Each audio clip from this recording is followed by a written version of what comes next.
Hi, you're listening to Gay and Grey Montreal's 6-part series called Queer Elders Sharing, funded by le Bureau de lutte contre la homophobie et la transphobie. Our two LGBTQIA+ guests shared how they overcome instances of homophobia and transphobia to become who they are today. We spoke on Tiohtià:ke, also known as Montreal. It's part of the unceded territory of the Anishinaabe and the Kanien'kehá:ka, one of the founding nations of the Haudenosaunee Confederacy. My name is Sarah Jesmer. I'm a queer Canadian-American from a small farm town. And these stories help me dream of a future I couldn't imagine before. In this episode, we hear from Diane Labelle, a person who is sometimes a teacher, a guide, an educator, a parent, and more. Diane talks about how Indigenous identity informs queerness, how colonization precedes heteronormativity, and the things Diane cherishes while growing older. We're glad you're here. Let's listen in. Sous-titres français disponible sur notre chaîne YouTube. Hi, Diane. Hi. Hello. How Thank are you today? Great. Thank you for inviting me to be part of this. Thank you for being here. It means a lot. Can you introduce yourself? What words of identity resonate with you? What do you want to share with people to get to know you? Well, the most important title that I hold is parent. Mm-hmm. And with that comes now grandparent. Mm-hmm. And I now see, the wisdom behind some of our elders that teach us to introduce ourselves, always stating our parents and our line within our families, because it is an incredibly important connection. And the fact that you're chosen to be able to be part of the journey of these wonderful spirits. We don't believe that that the children belong to you. They choose you. So their spirits, as they return, they choose to make you part of their journey. And it is the most wonderful experience to watch little ones grow, from within the womb and connecting with them before they're born, being there for the actual birth and welcoming them, hearing their first cries. And now I sit back and I shake my head and I go, how did that 6-foot beautiful man, what happened to that wonderful little tiny baby I used to hold on my chest? So thank you again for introducing yourself in your own words. And I'm excited to get into all of the different topics that you mentioned in depth. My first question to you before that, though, would be, why do you want to be part of this series today? Why are you here? Well, I'm an educator at heart. I do believe that the more information that we get to share, the more that people share with each other and expose each other to different views and different topics, the richer our experiences are within this life. And I am particularly concerned about the high rates of suicide in the youth in some of the Indigenous communities as a result of difficulties identifying and being able to feel as if they are part of the communities. I also am very much aware of older individuals returning to their communities or living in their communities and not feeling okay about who they are because of homophobia, transphobia. So the more information we can provide to them and the more faces we can provide them with, saying this is real, it's not just a topic that we're bringing up for purpose of enjoying the media for today, but that there are real individuals who have lived through a vast number of experiences, have gone from a very repressive situation and to a point where laws have changed, where society has opened up, where families are growing, and really combating, the idea that there's no way out. There is. So anytime that I have the opportunity to listen to people's stories and how they've come through various challenges and traumas in their life, like you said a while ago, it does make you stronger. And when I first arrived here in Montreal, that definitely was confirmed by all of the homophobia that was there. We used to have to hide if we wanted to get together, you know. And I'm looking at this, how people are just openly, you know, getting together, enjoying each other's company. And that would not have been possible when I first arrived here in Montreal. And that's how much we've changed, you know, and society has changed a great deal. So to me, it was very reassuring to see this and going, oh yeah, wow, look, you know, and of course I can associate now with the gray. So, I'm kind of proud of my gray, actually. I think it's something to be proud of, you know? It is something to be proud of. But you know, this has marked many years of change in society in general, to be able to have posters out and showing couples and showing families and being included. And so for individuals who are maybe watching this and have not had that experience, and it's not just non-Indigenous people either. I mean, our family is completely Indigenous, and we live openly within our community, and everyone, you know, kind of just takes it. That's just the way it is. We're just there like everybody else. So it's changed, and that's changed a great deal too over the last 30 years or last 3 decades, yeah. I came here in 1976. Okay. And I came here to go to McGill. I was young. I was 16. I had graduated from high school early. And I had not even identified a sexual orientation or whatever. I had grown up always knowing that I was different and being ashamed of being different. My family is very Catholic, or my parents were very Catholic. And and living in a small town, and everybody knows your business. And so it was not necessarily talked about, right? So having a different sexual orientation or having a different gender was not something we talked about. I remember quite clearly meeting a first individual who clearly was not your typical housewife, whatever, and going, But then I also heard all of the comments made about this individual, and I went, you know, so it was really, really hard for me. And I remember walking into my first gay bar, and actually it was a women's bar. At that point, there seemed to be a division in the lesbian world where you either had to be butch or femme, right? And I had to think about, like, well, what am I? Am I butch or femme, right? And again, I felt like out of place. And I'm going, okay, well, that's not exactly what I am. But I do remember that feeling of walking in and going, okay, I get it now. I get it, right? And then the next bar that I walked into was completely a lesbian bar. And I'm trying to remember the name. I think it was called Bilitis. It might have been Bilitis or La Rose Rouge. And again, feeling that sense of I'm home. There I felt I was more at home because, you see, the individuals who were there were neither just butch or femme. It was a combination of both. And there seemed to be something changing, or this bar seemed to be more open or more welcoming in that way. And again, I felt that, wow, I'm home. And then I proceeded to ask someone to dance with me and got turned down, and I went, okay. So this is like, my ego. But I definitely was able to answer one part of myself at that point. Mm-hmm. And that was really, really good. But then you get to, I got again to the point of, well, does that mean I have to identify as a lesbian? And I always felt as if I was, an imposter in some ways. And wondering, well, that's not quite. So I still don't fit, right?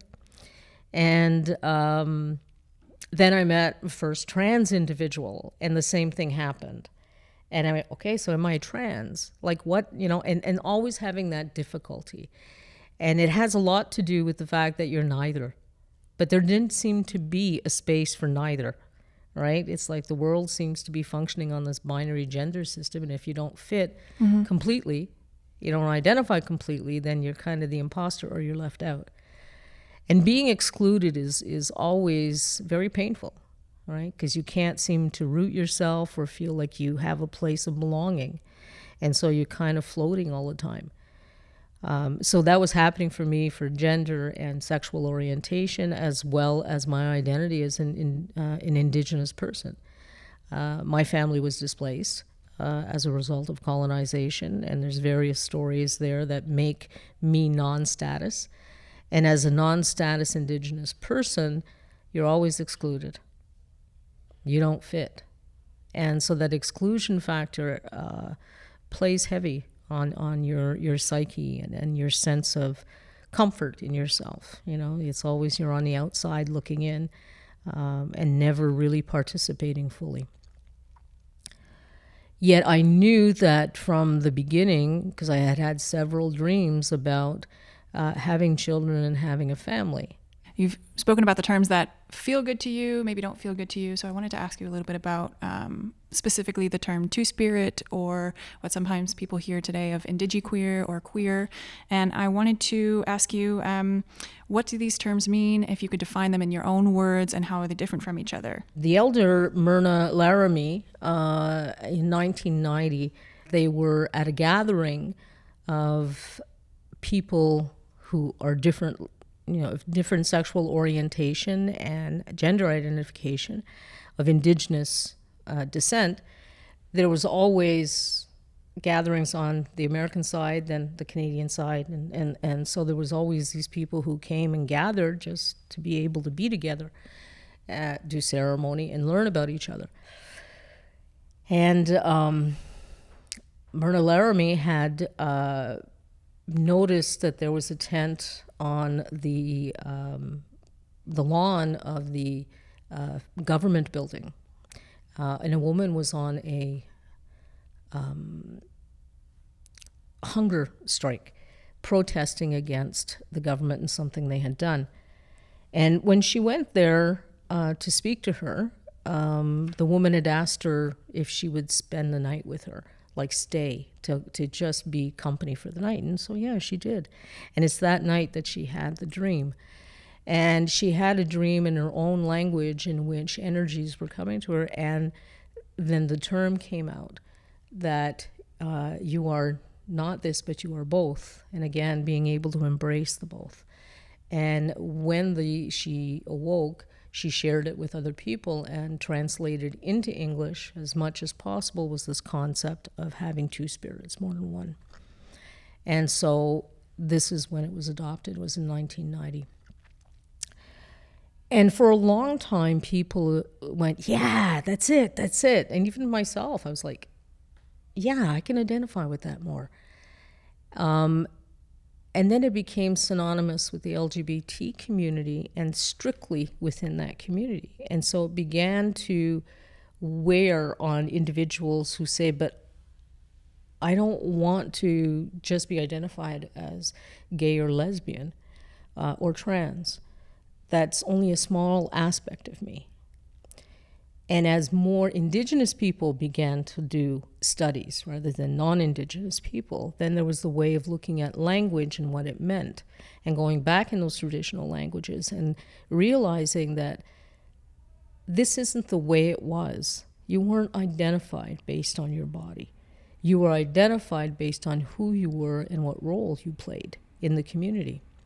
And within Indigenous languages, the original languages, you find references to people who were taking specific roles in the community. And it didn't have anything to do with gender or sexuality, but had to do more with the ability to be of neither, and to be able also to take on roles that were needed in the community. So this fluidity that was there. Right? And that was important. Those individuals were like a glue in some ways in communities, and allowed for the survival because they were capable of transcending to a certain extent and playing various roles, sometimes simultaneously or, at turn. And then when you started looking at the individuals that have been studied, even through the non-Indigenous research, you begin to see those roles a lot more. And the roles seem to always be in between, like floating almost, And that's where the concept of being able to see the world differently is a benefit to the communities. And many communities today, as well as in the past, would cherish those individuals, see them as a gift, and because it added something important to the community. Not because they were better than, but that it allowed to fulfill certain important roles in the community. And that's when I started to do a lot more research myself and started to work on this question of Two-Spirit.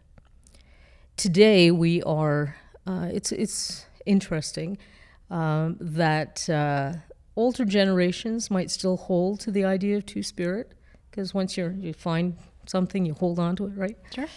Or really feel that balance of both, male and female, if you want to use the binary gender system. But the youth are different, and especially Indigenous youth are really, I'm so impressed.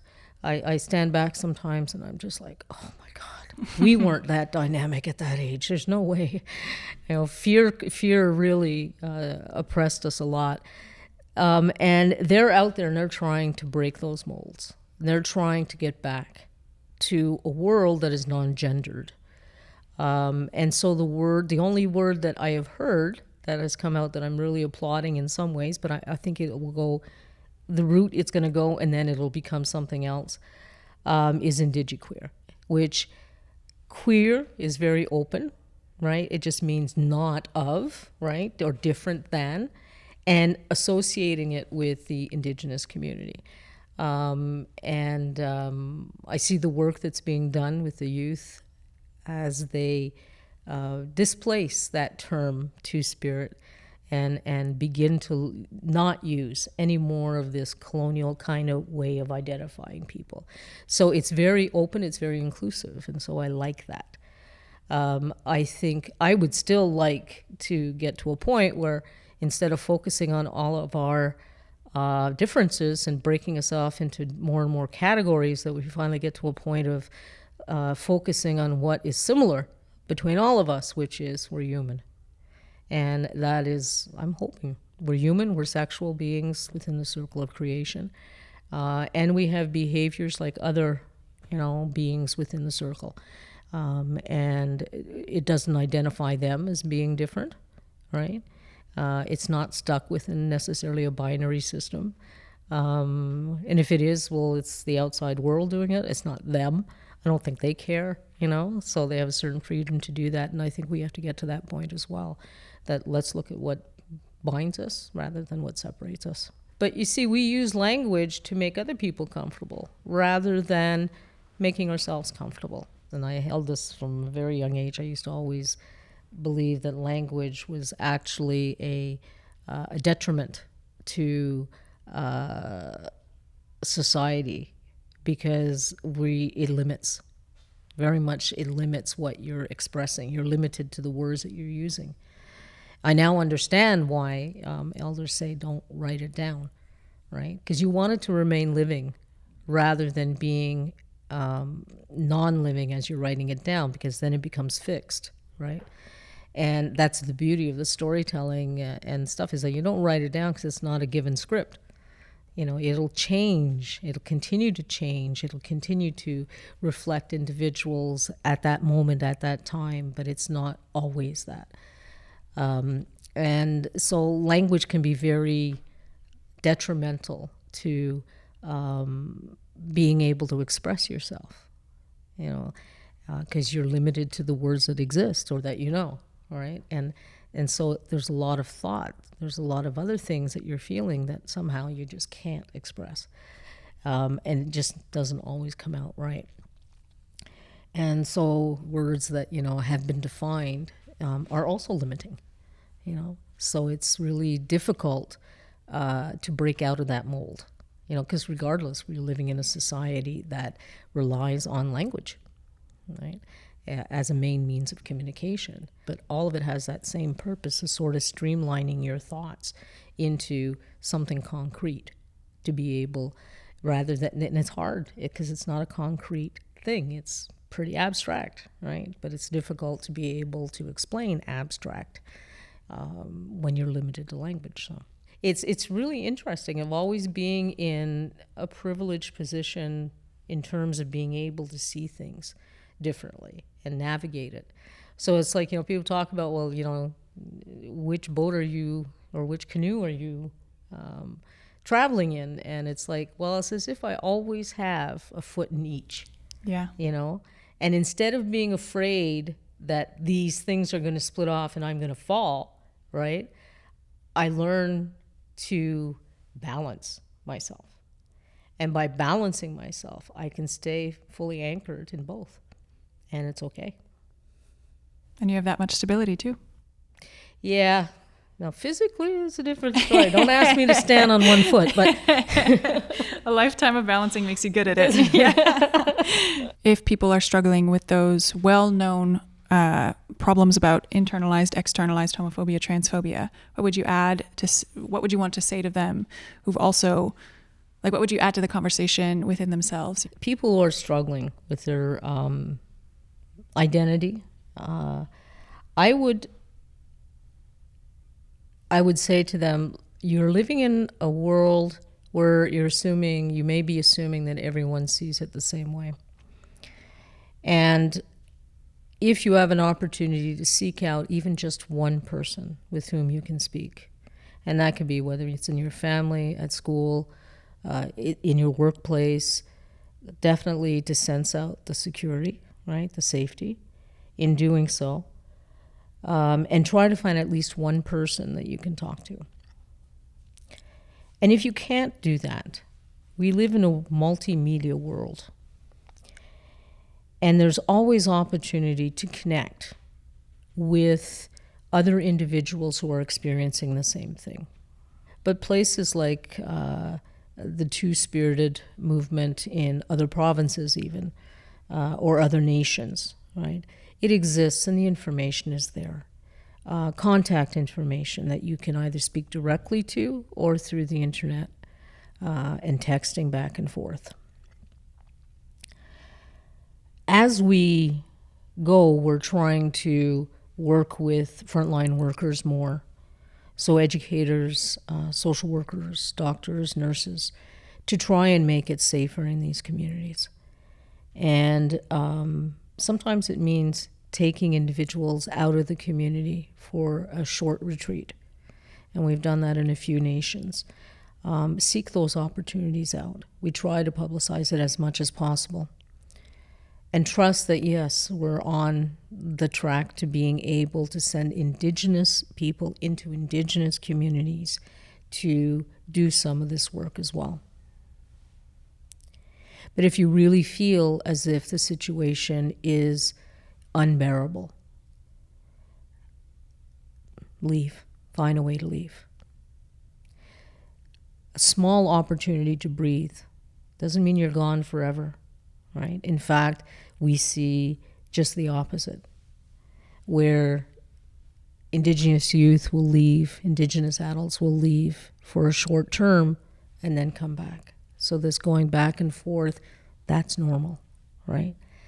But it'll give you that opportunity to breathe. Sometimes you just need to have opportunity to breathe. And to breathe without restriction. To be who you are. To cry. To seek out hugs. To learn more about you as a person. You as a sexual being. That's important, to find other sides of yourself that you're hiding in your everyday life. I don't know how long it will take to undo the harm that's been done. And it may not be in your lifetime, but it does change. When my partner and I were first in the community, we chose not to hide, but it came at a high price. But now, no one even bats an eye. So by simply being sometimes, simply taking your place, right? Making your sexual and gender identity your own and not the business of other people, your simple presence can have a big impact. It's like you're keeping your head up regardless. It's like, don't beat me down, right? But we have a lot of trauma work to do on a personal level. So we know that we have all of these traumas simply by the fact that there is an Indigenous history, an Indigenous community, Indigenous person within an Indigenous context. And then we add the trauma that we're getting, the new trauma that we're getting or faced with because of an aspect of our identity. And as painful as that is, know that it's normal. And simply by saying, yeah, we know, yes, that is the truth. You're not making it up. You're right. And it's not you that's wrong. It's the system that's been imposed that's wrong. But it's not you. You're speaking about the important work that frontline workers like yourself do within an Indigenous context, within Indigenous communities. I wanted to ask, who are some of the people in your own life that help you through? It's interesting, again, part of a discussion I had with my niece last night, is that, my background was horrible growing up, and abuses, and I said, what made me survive that? And I can think of two individuals, two teachers, and it wasn't a long contact. It was the fact that they actually noticed and had a conversation with me, noticed me. And I think that made a big difference for me. That short, intervention, that short comment, that short discussion was enough to go like, hey, I am here. Yeah, they noticed me. And it led me a long way in terms of my development academically and moving forward, and allowed me to leave my home to be able to find solace somewhere else. My greatest teacher right now, I would probably say, is my daughter. She is 24 years old and a rebel. I don't know where she got it. And she is challenging me on language, challenging me on how I do things. And she's probably, one of the biggest influences right now. So I have to say that, it's an ongoing process of new people coming in to my circle and making a change, just to my thoughts, just to the way I feel about things, pushing me to question myself more and more, and because of that questioning, to grow. Don't try to control it. It is what it is. Your journey is your personal journey. And on that journey, you're going to have struggles and moments of elation. You're going to have really great moments and really hard moments and challenges. But that's your journey. Not to think that, I failed because I can't make it the way I want it to be. It means changing your position just a little bit. So like a while ago when I said what I used to consider as being a negative, of being of neither, I can now see as being a very privileged position. So by simply changing position, you change your perspective, right? It's hard when you're in the midst of grief. It's hard when you're in the midst of trying to survive daily, right? But know that it's your journey. The reason for this, the reason for why you're undertaking this journey will become clearer to you as you grow older. It's not going to tell me what this is all about. Well, you're not going to figure that out because, again, that's you trying to control it. And don't control other people's lives either. Be in their circle. Know that you are in their circle and that what happens for you impacts them. We're not always aware of that. But we are in so many different circles within our lives that we have an impact and a change. Every time that we make a slight change in the way that we are, in the way that we believe, we impact every other point in the circle. It's not a big change. You don't see it. It's like, oh, it was red, now it's green. It's not, right? It's like, I can't tell you if you looked at me this morning when I got up and now you'd say, what is the change? But I know there's been a change simply by the fact that, hey, the sun is out and it made a big difference in the way I see things, right? Or how I see the glistening on the leaves, or, the traffic on the bridge, or, all of these things change you, but they're minute changes. So don't expect the big change, but trust that the minute changes are happening all the time. And that's part of your journey. Is there anything else that you wanted to speak about today that I didn't already ask you? We talked about a lot of things, didn't we? We did. Basically, I think maybe because we're in this week of really difficult work that a lot of Indigenous people are doing because of September 30th. Think clearly about leadership, and think about what you consider to be right, a right way of going, or a right sense of belief for everyone, not just for one group. And equality, society, as you're making crucial decisions in terms of governments and things of that sort. Demand, open, question all the time. When we're growing up and the little kids start to ask that question, why, right? They hit 2 years old or 2.5, and it's like every second word is why? They're trying to make sense of things, but it makes us have to get to a point of explaining and teaching, right? And this is the same thing. As we grow up, we forget that we have that right to say, why? Why is it like that? And to really be able to think about the inequalities, to really be able to think as to why in 2022 do we still treat each other differently? Why do we still do that?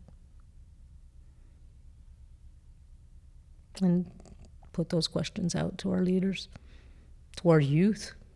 They'll have good answers for you. And I think that would be about the message for this week, is to always question. Thank you.